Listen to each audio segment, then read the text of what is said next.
Depuis plusieurs jours déjà, le port de Longoni risque de l'être encore si une solution rapide n'est pas trouvée. Et pour lever toutes les ambiguïtés, la CGTMA et la CFDT, les syndicats largement représentés au port, rappellent la mission assignée à la MCG, délégataire du service public et donc gestionnaire du port, et les opérations de manutention aujourd'hui devant être assurées par un service agréé. Ce n'est pas un conflit Smart contre MCG et encore moins Smart comme Manuport qui engendre cette situation. Aujourd'hui, le département a pris la décision de retirer l'agrément provisoire que la justice de Mayotte lui avait imposé à Manuport.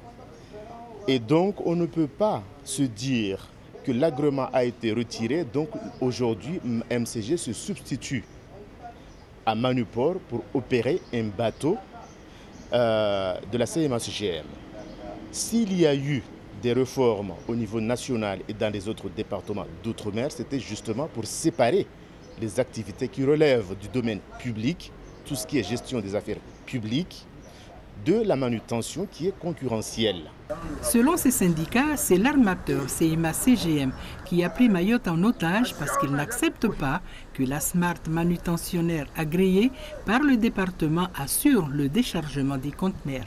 Partout où on peut passer dans les différents pays, que ce soit en Afrique, à Maurice ou en France, les décisions sont prises par les autorités de ces pays et l'armateur, quand il arrive, il se met sur les décisions. Donc on ne comprendra pas qu'à Mayotte, il y a une décision qui a été prise par le département et que CMA-CGM ne veut pas respecter cette décision.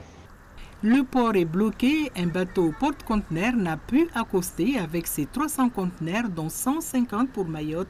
Un autre est attendu dans les prochaines heures. Sera-t-il déchargé? C'est là toute la question. Les syndicats rappellent au passage que beaucoup de rapports portant sur des dysfonctionnements au port ont été faits par des inspecteurs de la DIET. Ils demandent donc au procureur de la République de se saisir de ces rapports.